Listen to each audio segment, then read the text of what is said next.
తెలుగు వారి number 1 choice Telugu matrimony.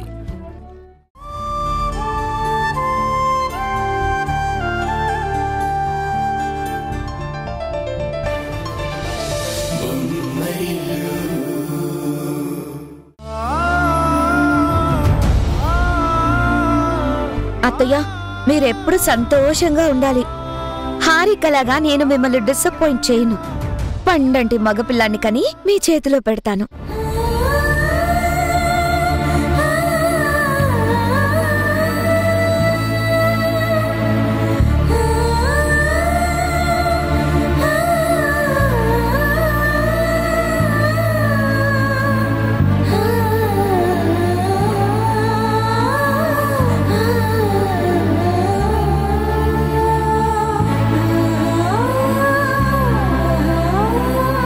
నేను మిమ్మల్ని డిసప్పాయింట్ చేశాను కదా.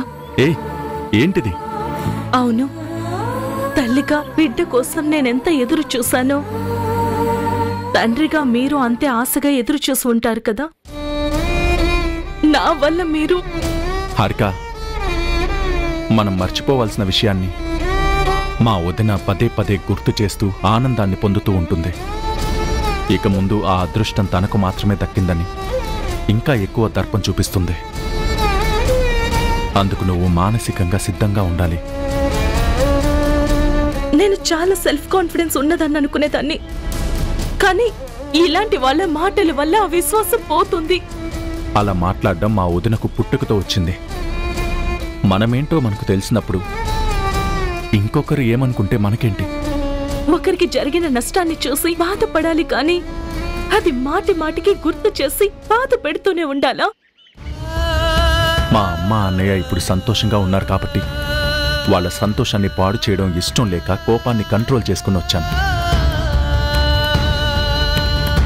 కానీ ఇవాళ ఆవిడన్న మాటకు ఏదో ఒకరోజు బదులు చెప్పకుండా ఊరుకున్నాం. ఉషాయే కరెక్ట్ అండి. తప్పు చేయనప్పుడు ఎందుకు పడాలి అని ధైర్యంగా ఎదురు తిరిగింది. కానీ ఈ ఇంట్లో ఎదురు తిరిగితే ఈ ఇంటి వారసుడికి కూడా స్థానం ఉండదు.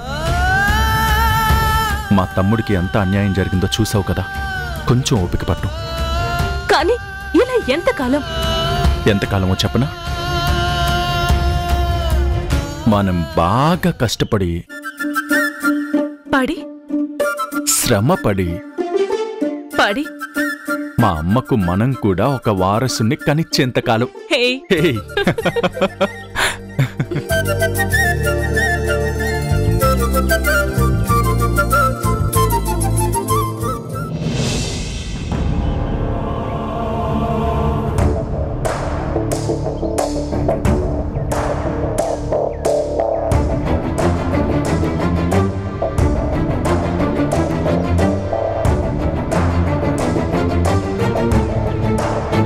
సంజయ్, ఏంటి ఆలోచిస్తున్నావు? నువ్వు చెప్పింది అదే. నువ్వు ప్రెగ్నెంట్ అవ్వడం నిజంగా నిజమేనా? ఏంటిది? ఏమైనా ప్రశ్న అది? అది కాదు, నువ్వు డాక్టర్ చేత చెక్ చేయించుకున్నాకే అమ్మకి చెప్పావు కదా. నీకైనా పిచ్చి పట్టిందా? కట్టుకున్న భర్త దగ్గర, ఆ అమ్మ లాంటి అత్తయ్య దగ్గర ఏ ఆడపిల్ల అయినా ఇలాంటి విషయంలో అబద్ధం చెప్తుందా? ఎందుకు సంజయ్ నువ్వు అలా ఆలోచిస్తున్నావు? నాకేం అర్థం కావడం లేదు. సారీ మేఘనా, నేనేదో అన్నానని నువ్వు ఫీల్ అయిపోకు. నువ్వు ఏదైనా మేనేజ్ చేయగలవు, ఎవరినైనా మ్యానిపులేట్ చేయగలవు. అదే టెన్షన్ నాకు. మై డియర్ హస్బెండ్, నేను ఈ ఇంటికి ఒక వారసుని ఇవ్వాలని చాలా రోజుల నుంచి అనుకుంటున్నాను. అది ఇప్పటికి మెటీరియలైజ్ అవుతుంది. ఆ ఆనందంలో ఉన్నాను. అనవసరమైన అనుమానాలు వద్దు సంజయ్. నిజంగా అది నిజమైతే నేను కూడా చాలా హ్యాపీ. సంజయ్, మేఘని చెప్పిన గుడ్ న్యూస్ విన్నాక ఆనందంతో కాళ్ళు చేతులు ఆడటం లేదు. మేఘన, ఈ రోజు నుంచి నువ్వు ఎక్కువ విశ్రాంతి తీసుకోవాలి. శ్రమ పడకూడదు. నీకేదైనా కావాలనిపిస్తే నన్ను గాని హారికని గాని అడగాలి. అంతే తప్ప నువ్వు స్ట్రెయిన్ అవ్వకూడదు. కిరణ్ ఇంటి నుండి వెళ్ళిపోయినందుకు ఇంతకాలం బాధపడ్డాను. కానీ ఇప్పుడు నువ్వు చెప్పిన వార్తతో కొంచెం తేరుకున్నాను. ఎందుకంటే దూరమైన దానికంటే దగ్గర కాబోతున్న ఆనందం గురించి ఆలోచించడం బెటర్ కదా. మేఘన, నువ్వీ ఇంటికి వారసునివ్వబోతున్న మహారాణివి, అది గుర్తుంచుకో. ఎప్పుడైనా కోపంలో నేనేమైనా మాటన్నా అది గుర్తుపెట్టుకోకు. తర్వాత ఏది కావాలన్నా ఈ అత్తయ్యని అడగడానికి ఆలోచించుకు. నేను ప్రశాంతంగా బ్రతకాలంటే నీ ఆరోగ్యం గురించి కూడా జాగ్రత్తలు తీసుకోవాలి. నాకు మంచి మనవణ్ణివ్వాలి, అర్థమైంది కదా? జాగ్రత్త. అమ్మ చాలా రిలీఫ్ ఫీల్ అవుతుంది. ఇలాంటి రిలీఫ్ అత్తయ్యకి ఇవ్వాలని ఆ దేవుడు నాకు ఈ అదృష్టాన్నిచ్చాడు. సంజయ్, ఇది నాకు కాస్త భారమైనా అత్తయ్యకి వరంగా మారడం నిజంగా నాకు ఆనందమే కదా. నాకు తెలియక అడుగుతున్నాను, నువ్వు అమ్మ వారసుడు వారసుడు అంటూ తెగ డ్రెస్ చేస్తున్నారు. ఒకవేళ మనవడు కాకుండా మనవరాలు పుడితే, ఐ మీన్ ఆడపిల్ల పుడితే? పిచ్చి పిచ్చిగా మాట్లాడకు సంజయ్, నేను అనుకున్నదే జరుగుతుంది. అఫ్కోర్స్, ఇప్పటిదాకా అమ్మ దృష్టిలో నీకు అద్భుతమైన స్టేచర్ ఉన్నా ఇప్పుడు నాన్నమ్మ కాబోతున్న ఆనందంలో అమ్మ నిన్ను ఎక్కడో కూర్చోబెట్టి సేవలు చేస్తుంది. I mean it.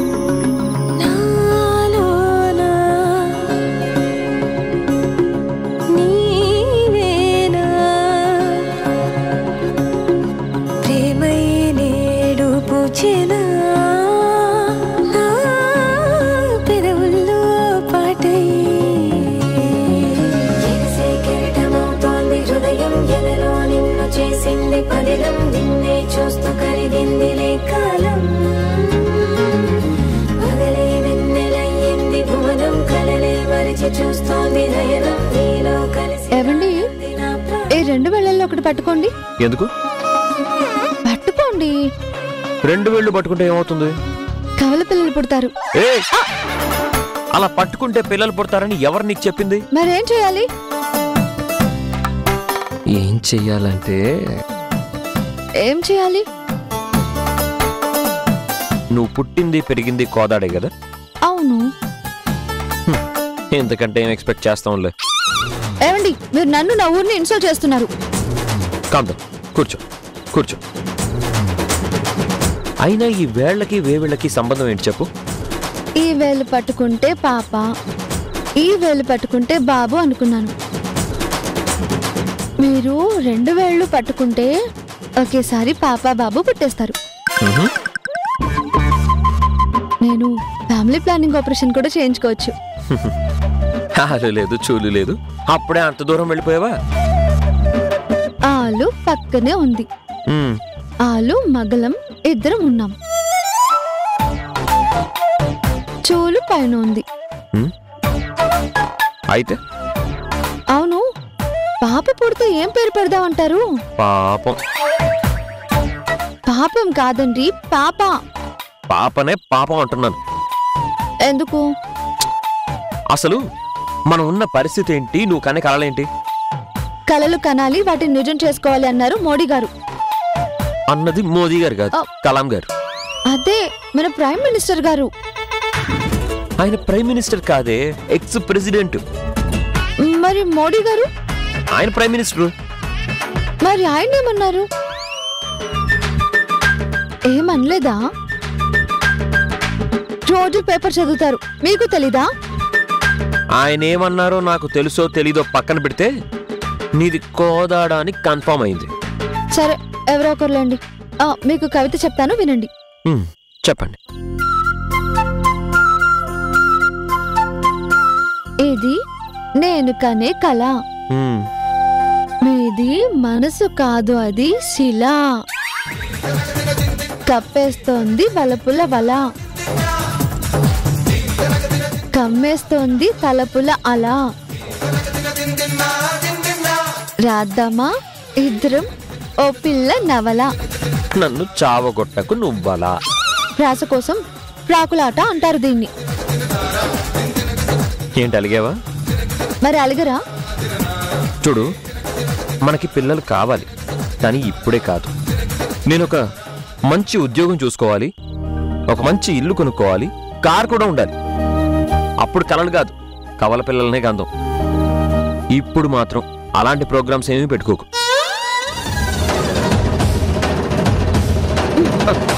ఏమైంది? మీరే అన్నారు కదా, మీరు తూర్పు నేను పడమర. ఎందుకలా? మంచి ఉద్యోగం చూసుకోవాలి, ఇల్లు కారు కొనాలి, అప్పుడే కవలల్ని కనాలి అన్నారు కదా. కరెక్ట్. మరి పడుకోండి. Good night. కనీసం పక్కనైనా పడుకోవచ్చు కదా. ఇప్పుడెక్కడికి? మంచి నీళ్లు తేవడానికి. నిన్ను. హే ప్రభు హరే రామ కృష్ణ జగన్నాథ ప్రేమానంద్, ఏ క్యా హువా? ఎప్పుడు ఇలాగే చేస్తుంది.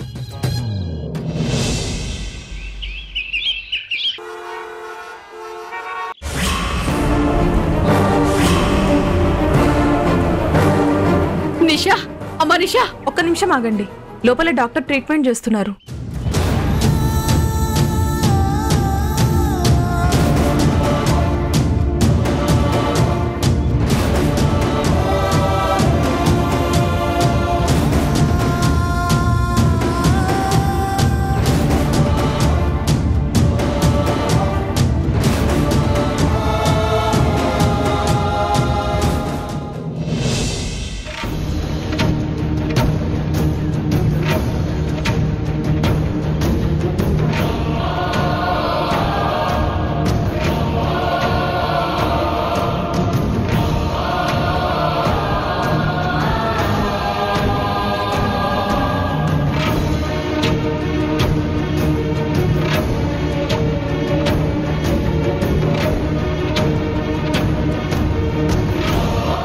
డాక్టర్, మా అమ్మాయి ఎలా ఉంది? ఏ ప్రమాదం లేదు కదా? మేజర్ యాక్సిడెంట్ కదా, చాలా క్రిటికల్ స్టేజ్ నుండి బయటపడింది. ప్రస్తుతానికి మీ అమ్మాయి సేఫ్ గా ఉన్నట్టే. ఇప్పుడు మా అమ్మాయి ఓకేనా డాక్టర్? ప్రస్తుతానికి తన కండిషన్ ఏంటి? చెప్పాను కదా, ప్రాణానికి ఏం ప్రమాదం లేదు. కాకపోతే కోలుకోవడానికి ఎక్కువ టైం పట్టొచ్చు. ప్రమాదం లేదు అన్న మాట చాలు, అదే మాకు పెద్ద రిలీఫ్ డాక్టర్. చూడండి డాక్టర్, ఎంత ఎంత ఖర్చైనా పర్వాలేదు, తను మాత్రం సేఫ్ గా ఉంటే చాలు. మా ప్రయత్నం మేం చేస్తాం. బట్ పేషెంట్ మానసికంగా కూడా మాకు సహకరించాలి. అంటే తను పూర్తిగా కాన్షియస్ లోకి రావాలి. నా కూతురు చాలా మొండిది డాక్టర్, మానసికంగా బలవంతురాలే. మీరు మంచి ట్రీట్మెంట్ ఇస్తే తొందరలోనే తను కోలుకుంటుంది. Okay, I'll give my best treatment. Thank you so much doctor. మళ్ళీ ఎప్పుడు రావాలి? మీరెప్పుడైనా రావచ్చు. కాకపోతే మమ్మీ డాడీ అని మిమ్మల్ని తను పలకరించాలంటే ఇట్ నీడ్స్ సమ్ టైం. తప్పకుండా డాక్టర్. మీరు అర్థం చేసుకుంటే చాలు. డాక్టర్, ఒకసారి మా అమ్మాయిని చూస్తాను డాక్టర్. మేడం ప్లీజ్, తనని డిస్టర్బ్ చేయకండి. చెప్పాను కదా, చాలా క్రిటికల్ స్టేజ్ నుంచి ఇప్పుడిప్పుడే కోలుకుంటుందని. Okay doctor.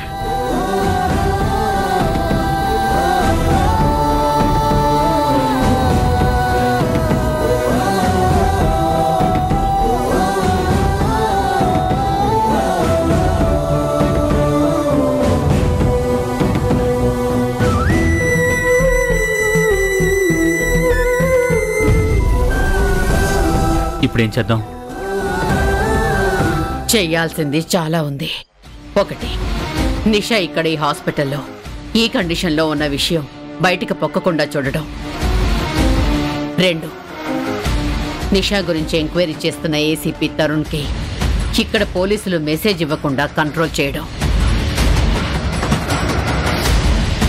అలా కంట్రోల్ చేస్తే దీనంతటికీ మూల కారణమైన కిరణ్ మా నిషాని ఏదో చేశాడని మనం ఒత్తిడి తీసుకొస్తే కిరణ్ని అరెస్ట్ చేస్తారు. I just want to see that fellow behind bars. నా కూతుర్ని కండిషన్లో నెట్టడానికి కారణమైన కిరణ్ గాడు బయట తిరగకూడదు, కటకటాల వెనకుండాలి. కానీ ఈ పోలీసుల్ని డాక్టర్స్ని ఎలా కంట్రోల్ చేస్తాం? అదంతా నేను చూసుకుంటాను, నేను మేనేజ్ చేస్తానుగా.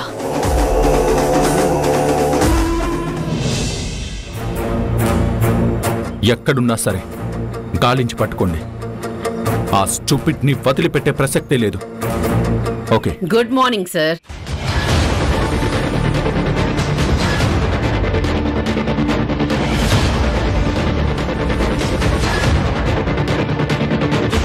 ఎవరినూ వదిలిపెట్టకుండా గాలించమని ఆదేశాలు జారీ చేస్తున్నారు. మా నిషా విషయంలో కూడా మీరు అదే శ్రద్ధ పాటించుంటే ఈ పాటికి మా నిషా దొరికేదేమో. We're on the job. ఎంతకాలం? అన్ని పనులు అనుకున్న వెంటనే జరగవేమో గాని ఇప్పుడు మా నిషా మాకు దూరం అవడానికి కారణం మీ కిరణే కాబట్టి కాస్త డిలే అవుతుందని మేము అనుకోవచ్చా? అనుకోవచ్చు. నాకెలాంటి అభ్యంతరం లేదు.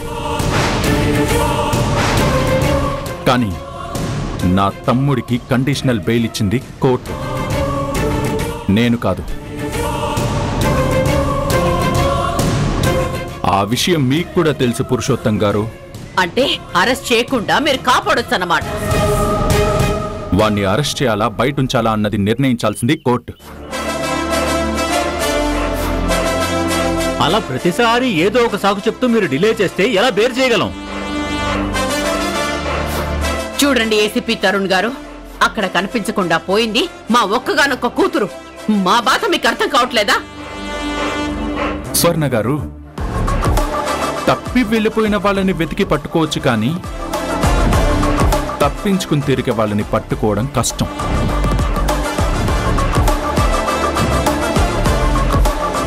What do you mean? మా అమ్మాయి కావాలని తప్పించుకొని తిరుగుతోందా? మీరు అడిగారు, మా ఆన్సర్ మేమిచ్చాం. వచ్చిన పని అయిపోయిందిగా, వెళ్ళండి. మీరిలా డిలే చేస్తే మేము హయ్యర్ అథారిటీస్ ని కలవాల్సి ఉంటుంది. మా బ్యాక్గ్రౌండ్ ఏంటో మీకు తెలుసు కదా. తెలుసు. అంత పరపతి ప్రతిష్ట ఉన్నప్పుడు నా బాస్ని కలవడం కంటే మీ ఇన్ఫ్లుయెన్స్ ని ఉపయోగించి మీ అమ్మాయిని వెతికి పట్టుకోవడంలో ఉపయోగించుకోవచ్చు కదా.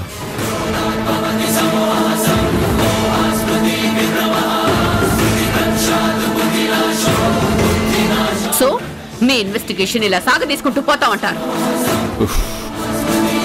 లేదు, ప్రస్తుతానికి డిస్కషన్ అయిపోయింది కాబట్టి మీరు వెళ్ళిపోతే బెటర్ అని ఫీల్ అవుతాను. Thank you. వెల్కమ్.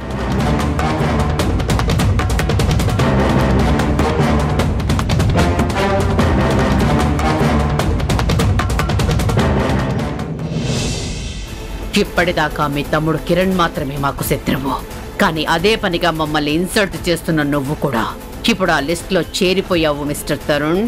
నీ సంగతి కూడా చూస్తాను. నిన్ను వదిలిపెట్టాను.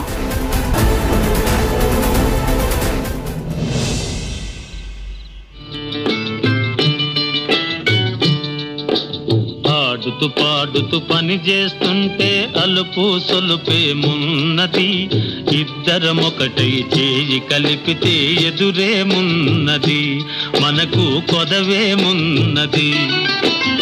ఆడుతూ పాడుతూ పని చేస్తుంటే అలుపు సొలుపేమున్నది, ఇద్దరమొకటై చేయి కలిపితే ఎదురేమున్నది, మనకు కొదవే. ఉషా ఉషా ఉషా, ఏమండి? అయ్యో, ఏమైందండి? ఏమండి? అయ్యో,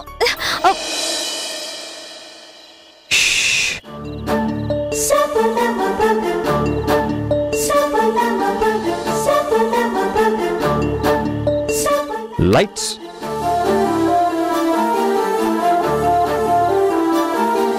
ఏదో ఏదో పరిమళాలు పలకరించెనా, ఏదో ఏదో పరవశాలు పులకరించెనా, ఏదో ఏదో పరిమళాలు పలకరించెనా, ఏదో ఏదో పరవశాలు పులకరించెనా. మారుని యాగమో మన్మథయోగమో. ఏమైందండి? మీరేనా? నేనేనా? నా కళ్ళు నావేనా? నా కళ్ళని నేను నమ్మలేకపోతున్నానే. అదేంటి అలా అడిగావు? అంటే మనం ఇంట్లో నుంచి వచ్చినప్పటి నుంచి ఇంత ఆనందంగా ఉండడం ఇదే మొదటిసారి చూస్తున్నాను. అవును, నేను చాలా ఆనందంగా ఉన్నాను. ఉత్సాహంగా ఎందుకున్నారో చెప్పండి, నేను వింటాను, విని సంతోషిస్తాను. ఇన్ని రోజులుగా నేను దేని గురించి పోరాడుతున్నానో, దేని గురించి బాధపడుతున్నానో అది నేను సాధించాను. అంటే మీరు పేదరికాన్ని ప్రేమించడం, జీర్ణం చేసుకోవడం అలవాటు చేసుకున్నారా? కాదు, ఇక మన మధ్య నుంచి పేదరికం పరారు కాబోతుంది. నాకు ఉద్యోగం దొరికింది. అవునా? నిజమా? ఇప్పుడు నేను మిమ్మల్ని బంగారంలో తిప్పుతాను.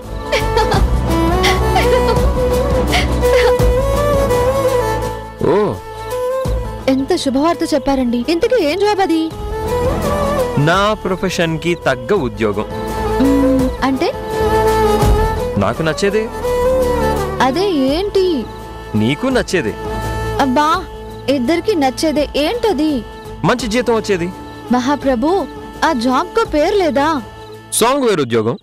ఏంటి? సాంగ్వేర్ ఎంప్లాయా? యా. అదేంటి సాఫ్ట్వేర్ ఎంప్లాయ్ లాగా? పాటలు పాడే ఉద్యోగం. కానీ ఎక్కడ, ఎందుకు, ఏంటి ఇలా ఏమీ నన్ను అడగకూడదు. పోనీలేండి, మన కష్టాలు తీరినట్టే. ఇక నుంచి ఆర్థికంగా మనకి ఏ ఇబ్బంది ఉండదు. నువ్వు నా జీవితంలో అడుగు పెట్టినప్పటి నుంచి, మా ఇంట్లో ఉన్నప్పుడు గాని, ఇంట్లో నుంచి బయటకు వచ్చినప్పుడు గాని, అంతెందుకు ఈ క్షణం వరకు ఏ రోజు నిన్ను నేను సరిగ్గా చూసుకోలేదు. కానీ భర్తగా నా భార్యని సంతోషంగా చూసుకోలేకపోతున్నానని నాలో నేను నలిగిపోయాను. ఆ ఇంట్లో అందరితో కలిసి ఉన్నప్పుడు నేనేం ఖర్చు పెట్టినా అది నా తల్లిదండ్రుల సంపాదన అని గుర్తుకొచ్చేది. అందులో వాళ్ళ కష్టం కనబడేది. ఇప్పుడు నేను స్వయం కృషితో కష్టపడి తెచ్చుకున్న జాబ్ వల్ల నా కష్టార్జితం ఖర్చు పెడుతున్నాను. అప్పుడే జీతం కూడా ఇచ్చారా? అడ్వాన్స్ ఇచ్చారు. అందులో నీ కోసం గిఫ్ట్ తీసుకొచ్చాను. ఏంటండి అది?